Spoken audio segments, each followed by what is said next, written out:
Congress party की भारत जोड़ो यात्रा सोमवार को हरियाणा के कुरुक्षेत्र में खानपुर कोलिया से आगे बढ़ गई। पदयात्रा की आज खास बात ये रही कि महिलाओं ने पैदल मार्च किया। राहुल गांधी महिला सशक्तिकरण को लेकर प्रतिबद्ध हैं। यात्रा के दौरान राहुल गांधी ने बहु समाना में प्रेस कॉन्फ्रेंस की। यहाँ राहुल ने कहा कि कांग्रेस तपस्वियों का संगठन है, वहीं आरएसएस और प्रधानमंत्री नरेंद्र मोदी जबरन पूजा करवाना चाहते हैं। उन्होंने कहा कि ये देश तपस्वियों का है, पुजारियों का नहीं। राहुल ने कहा कि पूजा दो तरह की होती है, नॉर्मल पूजा भगवान के पास जाकर होती है, आरएसएस की पूजा अलग है। राहुल ने कहा कि मोदी जी चाहते हैं कि जबरन उनकी पूजा हो, देश में सब लोग उनकी पूजा करें।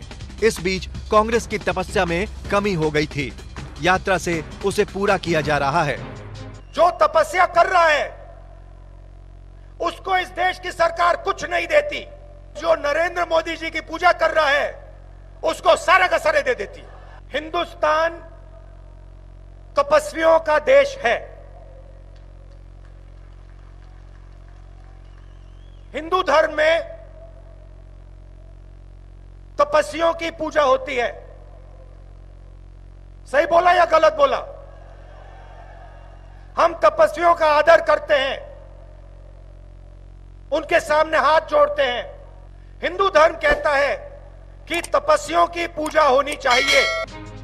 राहुल ने कहा कि ये यात्रा हिंदुस्तान में फैलाए जा रहे डर और धर्म जाति के नाम पर बांटने की नीति के खिलाफ है। ये यात्रा एक तपस्या है, इससे राजनीतिक फायदा या नुकसान के बारे में कुछ नहीं कह सकता।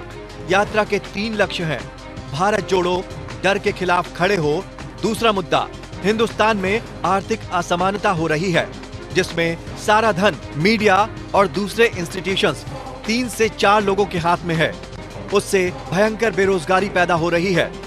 राहुल ने प्रेस कॉन्फ्रेंस में कहा कि उनके सामने जो सवाल खड़े हो रहे हैं, क्या वो नरेंद्र मोदी के सामने रखे जा सकते हैं? प्रधानमंत्री जी ने कितने प्रेस कॉन्फ्रेंस किए जहां पर कोई पत्रकार उनसे सवाल पूछ सके? देश की जनता को बांटकर उनमें नफरत फैलाई जा रही है। हिंदू, मुस्लिम और अलग अलग जाति के लोगों को लड़ाया जा रहा है। राहुल ने कहा कि 3 काले कानून किसानों को मारने के लिए लाए गए। जीएसटी और नोटबंदी भी छोटे कारोबारियों को मारने के लिए लाई गई। ये पॉलिसी नहीं है।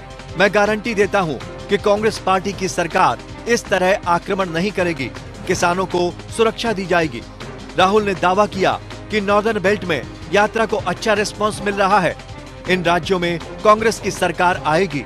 मुझे इस बात की चिंता है कि हरियाणा और मध्य प्रदेश में किसानों की सरकार आए, जो लोगों की बात सुने। मुझे सरकार आने के 5 साल बाद में इंटरेस्ट है।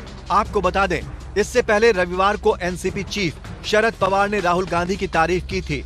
उन्होंने कहा कि राहुल गांधी नेशनल लेवल पर सभी विपक्षी दलों को एक साथ ला सकते हैं। उन्होंने कहा कि राहुल गांधी ने दिखा दिया है कि वो कड़ी मेहनत करने के लिए तैयार हैं। एनसीपी चीफ ने कहा, राहुल गांधी के प्रति लोगों का नजरिया बदला है। वो आने वाले भविष्य में विपक्षी दलों के बीच आम सहमति बनाने में मदद करेंगे। शरद पवार ने कहा कि सत्ताधारी बीजेपी ने भारत जोड़ो यात्रा की शुरुआत में राहुल गांधी का मजाक उड़ाया था। उन्होंने कहा, ये यात्रा बीजेपी द्वारा राहुल की इमेज खराब करने का जवाब साबित हुई है। लोगों का रुख उनके लिए बदला है। उन्होंने ये भी स्पष्ट कर दिया कि वो कड़ी मेहनत करने के लिए तैयार हैं, क्योंकि कन्याकुमारी से कश्मीर तक पैदल यात्रा करना आसान नहीं है, लेकिन वो ये कर रहे हैं।